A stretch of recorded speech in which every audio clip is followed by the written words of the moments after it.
Boa tarde a todos, mais uma vez estamos juntos. Hoje a Conselho Terceiro Milênio nos oferece profecias número 2, né? Vamos concluir, vamos finalizar essa parte de profecias.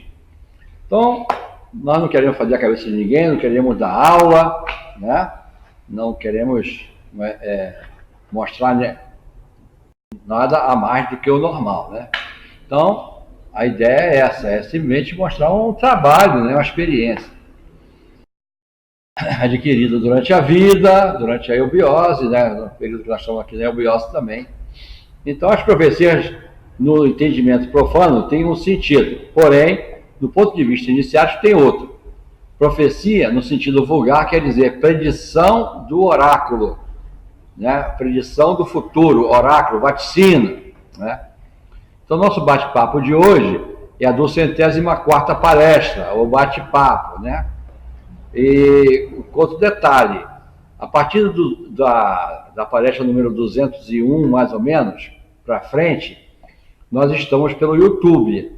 E até então, né, da primeira até 201, 202, elas estão gravadas lá no portal de Aquários, no Evention.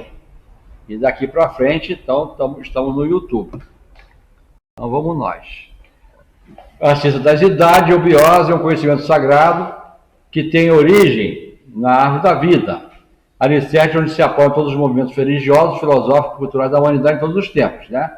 Então é a árvore da vida, é o tronco único, né? A origem de tudo.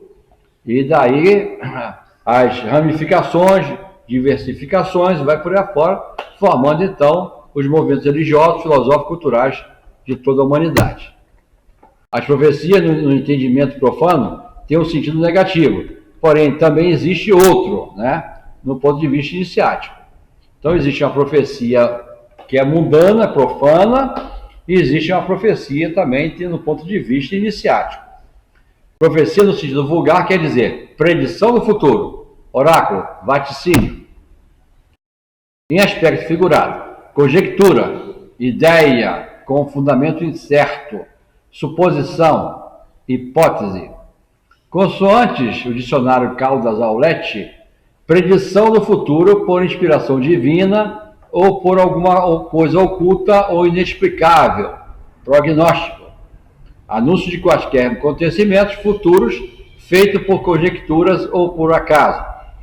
É, pois, um termo de formação grega chamada, aqui em português, né, profeteia ou profeteia, lá o que seja, né? Eu não sei como é que se fala isso aí em grego, né? Mas parece que é profeta, né? Parece. HPB, Blavatsky, né, no glossário teosófico, dá a esse termo o mesmo sentido dado pelo vernaculista, mas relaciona-o com o manticismo, oráculos, sibila, anunciadores. Assim já falava Blavatsky. Manticismo são os que possuem o dom profético. Pitágoras e Platão os tinham em alta estima. Os montanistas, que praticam o manticismo, são profetas. Tomaram este nome de Montano, o bispo de Frígia, a quem se considerava como sendo divindade inspirado, ou sendo divinamente inspirado. Competiam com os mantes, ou profetas. Em outras tradições, temos o nome de Fiton, Crestus, aquele que serve de oráculo ao deus Pitio, Pitis, ou Fiton, ou seja, a serpente Futon. Nesse caso, existem as serpentes, os dragões menores, né? No caso de Sirinagar, Siri, né? Nagar, os homens serpentes, etc. Sim, há os dragões pais, de ouro, azul e vermelho. E há outros menores, sob a orientação dos Gianes, ou príncipes de diversas hierarquias. Quetzal IV chamava-se ao mesmo tempo e ao seu zodíaco de Zulimar. O zodíaco era composto de 12 serpentes, cada uma delas era de tamanho e nomes diferentes. A menor e preta chamava-se Mulher-Homem, andrógeno, referente a Pisces. Ora, Naoa, a penúltima era Aquários. De modo que este avatar era uma admirável serpente, síntese dos 12 que fazem parte dos signos do seu zodíaco. Né? Sibila quer dizer serpente que fala ou serpente oracular. Surge daí o nome de Sirinagar, até que nós comentamos há pouco, o homem-serpente, mas no sentido de possuir a sabedoria integral, intergraal, universal. Ora, o símbolo da serpente alada, que é a portadora da sabedoria sagrada. Né? Então é a forma de falar também dos adeptos, dos seres superiores. Segundo estudos ou revelações de JHS, as sibilas são em número de 12, a semelhança dos 12 signos do zodíaco, dos 12 apóstolos de Cristo, dos 12 gouros do Rei do Mundo, dos 12 mundos da Montanha Sagrada. Então vamos em frente. No caso também, vamos ver as Pleiades, né? Também são 12. Tem a constelação de Pleiades, que fica ali junto da constelação de Órion. As principais sibilas são Delfos, Persa, Líbica, Eritreia, Sumeriana, Samos, Cumis, Helesponto, Frígia, Selu ou Albornéia, Épto e Egito.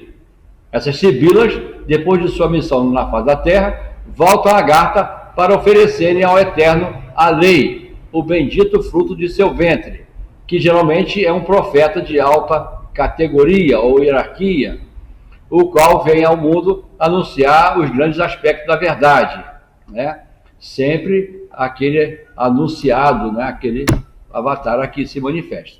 Ora, a missão de cada sibila era de 7 anos, depois das quais surgia um filho ou homem, com dons proféticos ou superiores.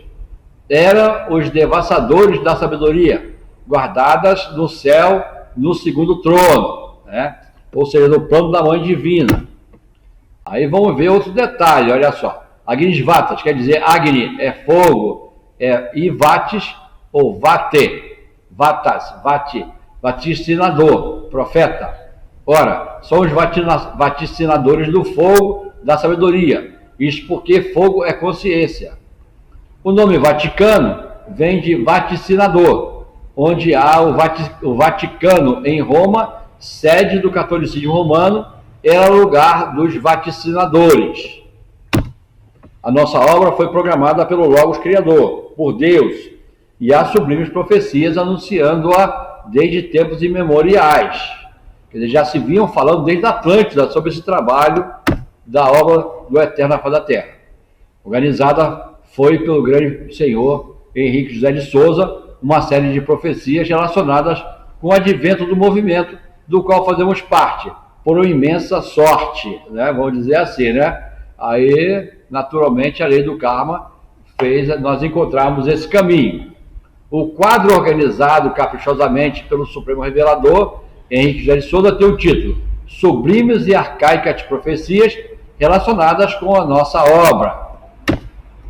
Comecemos pela profecia existente na Serra de Sintra. Sintra com S ou Sintra com C, Portugal, que embora tenham sido destruídas pelo tempo, algumas palavras, foi por nós, né? Ou seja, Henrique José de Souza, reconstruída. Esta profecia foi trazida e comentada em vários números da revista Dharana, órgão oficial da SBE. Na época era a STB, a Sociedade Teosófica Brasileira. Observe-se pelos dizeres do texto que é a profecia de uma sibila sobre o futuro do Ocidente.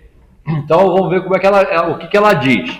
Decretum, Sibil vaticin oxidis, volventor saxi literis ot ordini factis, convideris pria, Ocidente opse, Ganges indus tagus criti mirabili viso, messi commutabiti, sua uterque sibi, e termina em pontinho, né? Tradução de Henrique de Souza. Patente me farei aos do Ocidente, quando a porta se abrir lá do Oriente. Será coisa pasmosa quando indo, quando Ganges troca, segundo vejo, seus espirituais reflexos, né?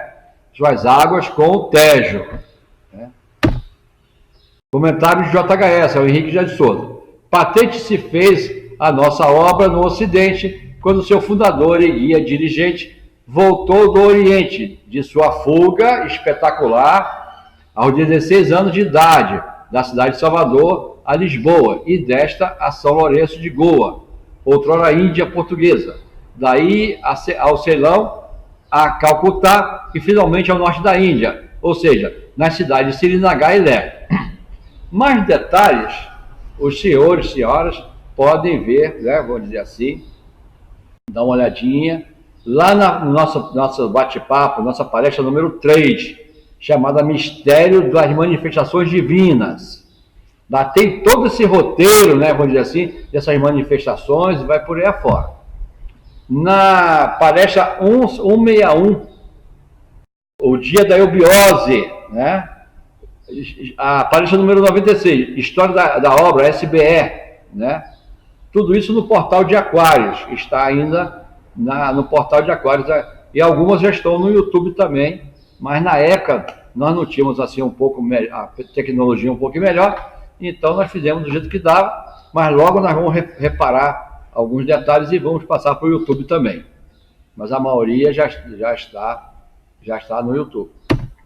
Siri quer dizer senhores, e Nagá é homem-serpente, mas no sentido dos sábios, santos iluminados, e depois Henrique José de Souza voltou no começo do século XX a referida capital do estado da Bahia, Salvador, e isso 4 séculos justos depois da descoberta do Brasil, ou quando as mônadas ibéricas, se infundindo na raça autóctone, produziram a nobre, inteligente e generosa raça brasileira, que está em formação, né?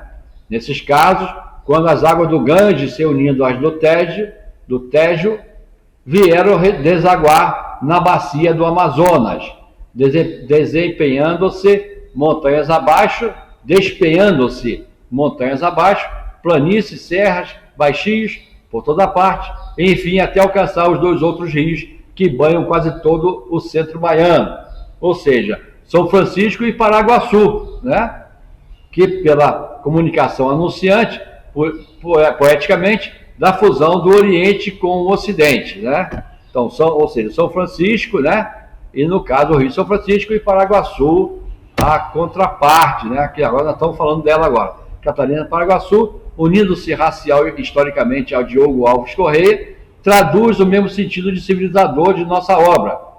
Do mesmo modo que, na prodigiosa intuição do genial José de Alencar, no seu romance O Guarani, o chefe dessa mesma tribo, ou seja, Peri, tomado de amores pela filha do fidalgo português, Antônio de Maris, ou seja, a meiga Ceci.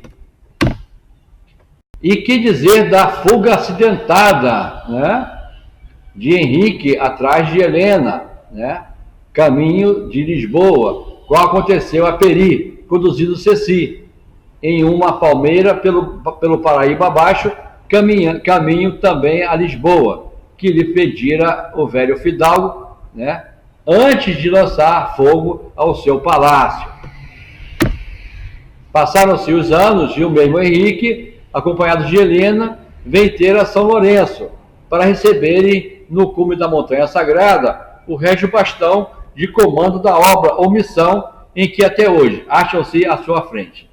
Sim, fenômeno este fez da privilegiada estância a capital espiritual do Brasil, o santuário da iniciação moral do gênero humano a caminho da sociedade futura. Foi também quando se realizou a multimilenar profecia do Vishnu Purana, ou seja, a mesma que faz Maitreya ou Maitri a Krishna. Inclusive, tudo quanto está atualmente acontecendo no mundo, a começar pela Grande Guerra. A Grande Guerra, aqui no caso, é a Segunda Guerra Mundial. Quando o fim de tal idade estiver próximo, descerá sobre a Terra uma parte daquele ser divino, que existe em sua própria natureza espiritual, dotado de 8 faculdades. Ele restabelecerá a justiça na terra, e as mentes que viverem até o fim serão tão puras como cristal. Os homens, assim transformados, serão como semente de uma nova raça, que seguirá as leis da idade de ouro, ou da pureza, para transformar o mundo. Aí, no caso, está se falando do quinto dia da criação, do quinto sistema de evolução. 2 elevados seres, 2 Nevapis, volverão à Terra para a felicidade dos homens. Mais outra velha profecia que faz parte de nossos livros de revelações, filosofia do futuro, por isso mesmo oculto aos olhos profanos. Dizem que as prodigiosas sibilas, que na era de paz e felicidade para o mundo, será trazido por aquele que, falando de Ladakh, o citado Maitreya, explicará seu real sentido a quantos se fizerem dignos de tamanha graça. Então a chave desse mistério é a palavra Ladakh. Antes que isso se realize, é preciso que as mais sagradas montanhas da Terra, iluminadas pelos deuses, alcancem a dignidade de mansão das almas, ou mansão das almas redimidas, por seus próprios esforços, todas elas aureoladas, laureadas ou cobertas de louro, lauréis do mesmo étimo de Laurentus, Laurenta, Lourenço, pelo poder das referidas palavras. Dentre tais montanhas, sobressairá a de Machu Picchu, no Peru, cuja montanha está ligada a uma outra subterraneamente, que se acha do lado oposto, da Serra do Roncador, em Mato Grosso, que entre os gentios é conhecida com o nome de Matatu Araracanga, ou seja, cabeceira das araras.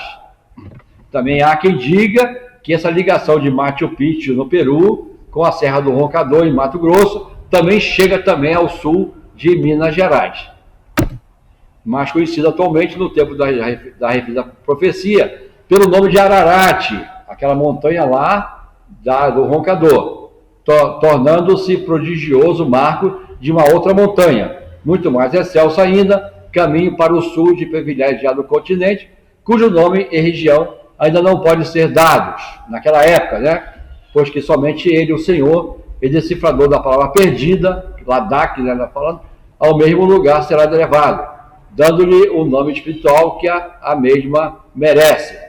Então aqui nós estamos falando naquela época que foi dada essa revelação, coisa e tal, e hoje esse trabalho já está implantado no sul de Minas, aqui no sul de Minas. Semelhante montanha representa a régia morada dos regidos por Sol e Lua, protótipos do andrógeno perfeito, embora trazendo sobre os ombros o pesado madeiro do sexo. A entrada ao portal de tão suntuoso templo não foi até hoje aberta, aguardando o momento justo em que os fogos internos se dignem destruir suas colossais camadas externas, deixando impresso nos céus o ígneo sinete JHS, formado pelas nuvens, etc. Por ser a síntese espiritual de todas as evolucionais sínteses. Existe irmãos nossos que dizem que já viram essas letras no céu, mas não assim JHS, Já viram JH, já viram HJ, já viram JS, mas ainda não se viu a sigla Jesus Homo Salvatore. Entretanto, esse dual aspecto humano, que deve manifestar-se em tal época na Terra, possui funções diversas, embora que complementares. O homem falará como sendo o próprio verbo divino, e a mulher é obrigada a acalentar em seus régios seios 3 misteriosas chamas do glorioso fogo da última raça humana. Vamos lá. E tudo isso acontecerá ao mesmo tempo em que o dragão de ouro, uma ordem já existente no mundo e subordinada à nossa obra, a obra do Eterno Pai da Terra, como poderosa guardiã da referida palavra perdida, que há de vibrar excelsa e radiosa no peito do grande Senhor dos 3 mundos, com o seu prodigioso nome, hoje, época da profecia, conhecida pelo nome de El-Rik, ou seja, o mesmo que traz em suas preciosas mãos o sacrossanto símbolo recebido no alto da montanha sagrada, segundo está assinalado os mais antigos livros das tradições chinesas, ou seja, Xuan Xing Shang, escrito pelo mesmo dragão, alegoria dessa mesma ordem, cujos primeiros rebentos procedem daquela época.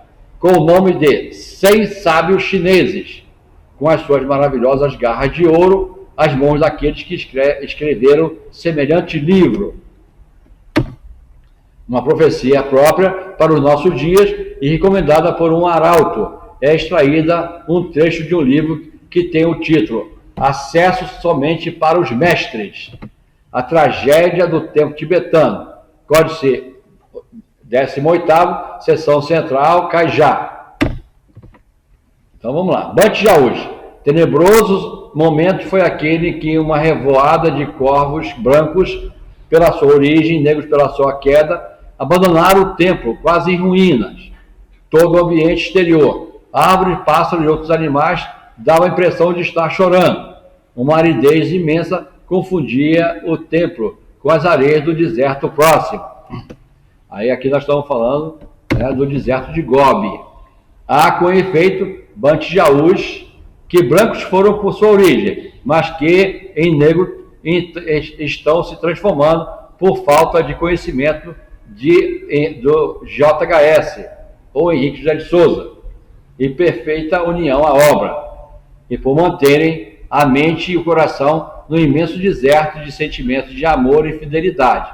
Por isso querem tornar a obra negra, como pasto, o que se torna impossível, pois está ela afirmada no mundo interior pelos Gyanis Kumaras e Budas, através dos postos representativos com reflexo do sistema geográfico sul-mineiro. Poderão promover, sim, cismas entre os ensinamentos deixados pelo Supremo Revelador Aquibel, ou seja, Henrique José de Souza, e a inutilidade tamásica dos que querem poluir a silhueta majestosa do Supremo Instrutor do Mundo, Maitreya Buda, o qual, nos próximos anos, baterá as portas de nosso tempo, pedindo entrada para dignificar a obra de seu augusto pai, senão de si próprio.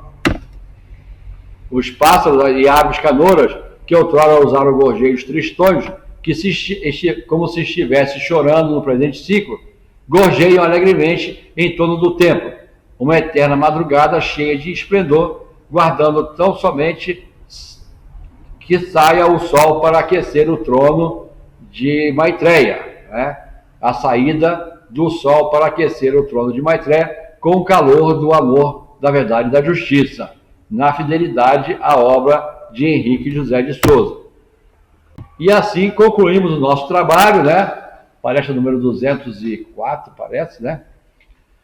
Então, para finalizar, então vamos lá. Cultive a verdade em todos os momentos de sua vida. E a verdade nos levará ao progresso.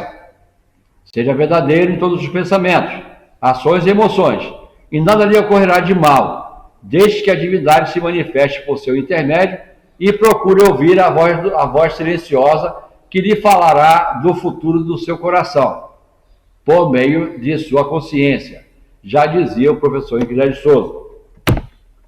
Iniciação do professor Henrique José de Souza foi ainda superior à dita maêutica, maia budista das iniciações antigas, porque não iniciou apenas filósofos, eruditos, teólogos, cientistas, pedagogos, mas também criaturas humildes.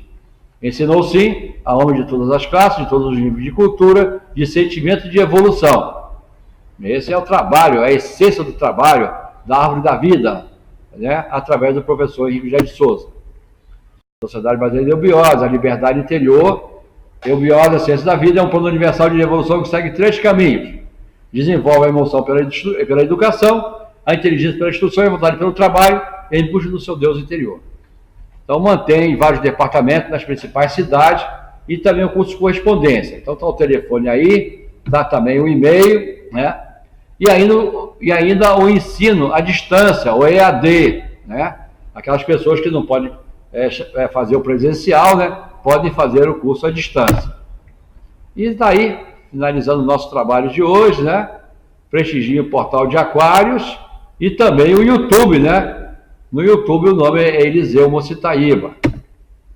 Daí as publicações e também a relação de palestras, né? No portal de Aquário e no YouTube.